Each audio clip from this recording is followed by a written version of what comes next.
किसान भाइयों नमस्कार। मैं आशीष वर्मा देहाती किसान साथी यूट्यूब चैनल पर सभी किसान भाइयों का स्वागत है।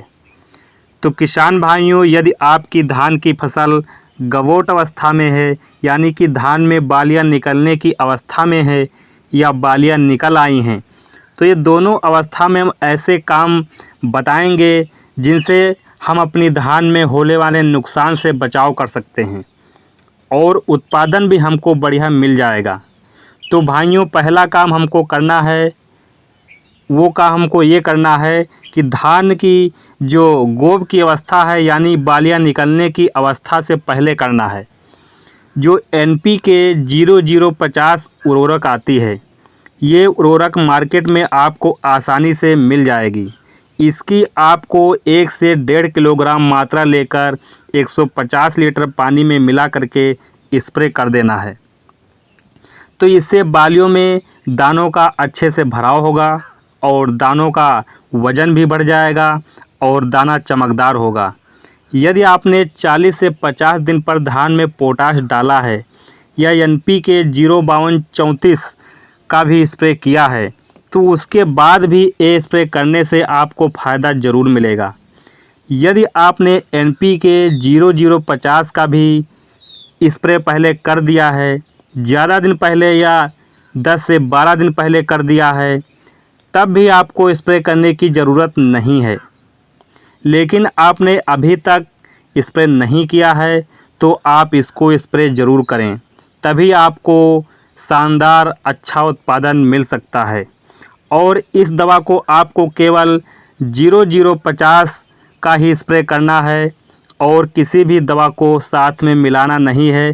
फफूंदनाशक, गंधी कीटनाशक, किसी भी दवा को मिला के स्प्रे नहीं करना है, तभी आपको अच्छा रिजल्ट ले पाएंगे।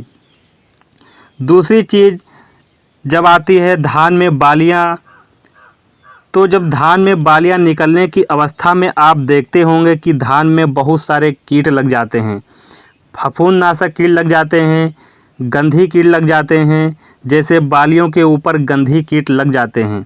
गंधी कीट हमारे धान की फसल में 30 से 35% तक नुकसान पहुंचा सकता है। तो इसकी रोकथाम के लिए हमको कीटनाशक का प्रयोग करना होता है। एक गलती बहुत से किसान भाई कर देते हैं कि इस समय स्प्रे वाले कीटनाशक का उपयोग कर देते हैं।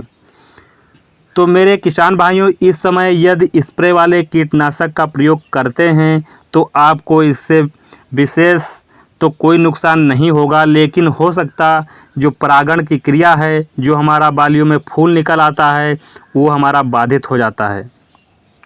बहुत से किसान भाई NPK 05250 का भी इस समय बालियां निकलने के बाद भी स्प्रे कर देते हैं, तो उससे भी जो परागण की क्रिया है, जो हमारे बालियों में फूल निकल आया है, वो भी बाधित हो सकता है और इसका आपका नुकसान हो सकता है। तो इस बात को आपको ध्यान रखना है। तो इस समय आपको गंधी रोग को रोकथाम करना है, तो फूल वाले जो कीटनाशक आते हैं उनका ही आप प्रयोग करें, जिससे अच्छी तरह फ़ायदा ले सकते हैं और उत्पादन भी कोई प्रभाव ना पड़े। एक तो जो घुलनशील कीटनाशक आते हैं जिनका हम स्प्रे करते हैं, यदि हम इस समय स्प्रे कर देते हैं तो दूसरा नुकसान भी होता है। ये वैसे तो फसल पर कीटों की रोकथाम के लिए 15 से 20 जो दिन तक ही काम करता है, लेकिन हमारे फसल में अंदर जा कर के ये 40 से 50 दिन तक इनका कीटनाशक का असर बना रहता है। जो दुग्धावस्था होती है धान में, जो बालियों में दूध बनने लगता है, उसे दुग्धावस्था कहते हैं। तो इस दुग्धावस्था में उसमें जो कीटनाशक समाहित हो जाता है और ये बाद में हमारे लिए नुकसानदायक होता है। तो इसलिए आपको जो घुलनशील कीटनाशक हैं उनका स्प्रे तो बिल्कुल इस समय पर रोक देना है, स्प्रे नहीं करना है। दूसरी चीज़, जब आप इस समय गंधी को रोकना चाहते हैं, कौन सी दवा का स्प्रे करना चाहते हैं, तो कुछ ऐसे धूल कीटनाशक आते हैं जिनसे हम किसी एक को स्प्रे यूज कर सकते हैं। जो हम स्प्रे नहीं करना है, इनको मिट्टी या राख में से बुआई करनी है, छिड़काव भी से आप बुआई कर सकते हैं। और जो हमारी दवा आती है वो है फेनवेल रेट आता है। फेनवेल रेट जो हमारा जो 0.4% धूल के रूप में आता है। एक आता है मिथाइल पैराथियान जो 2% धूल में आता है। तो इसकी मात्रा 6 से 8 किलोग्राम इनमें से किसी का एक प्रयोग करना है। यदि आपको इनमें से कोई नहीं मिलती है तो आप मैलाथियान जो 5% धूल में आता है इसको ले लेना है। इसको 1 एकड़ में 4 से 5 किलोग्राम मात्रा लेना है। अगर गंधी कीट ज़्यादा लगा है तो आप 5 किलोग्राम ले सकते हैं, अगर कम लगा है तो 4 किलोग्राम आप ले सकते हैं।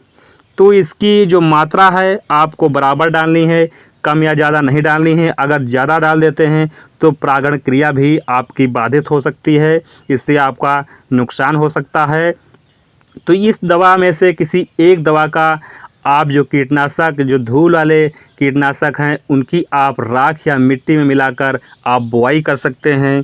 तो उसकी आप बुआई अगर करेंगे तो इससे आसानी से गंधी जो कीट हैं वो कंट्रोल हो जाएगा और आपका उत्पादन भी शानदार मिलेगा। तो किसान भाइयों, जानकारी अगर थोड़ी सी पसंद आई हो तो प्लीज़ वीडियो को लाइक करें और चैनल पर नए हैं तो हमारे चैनल को सब्सक्राइब कर लें।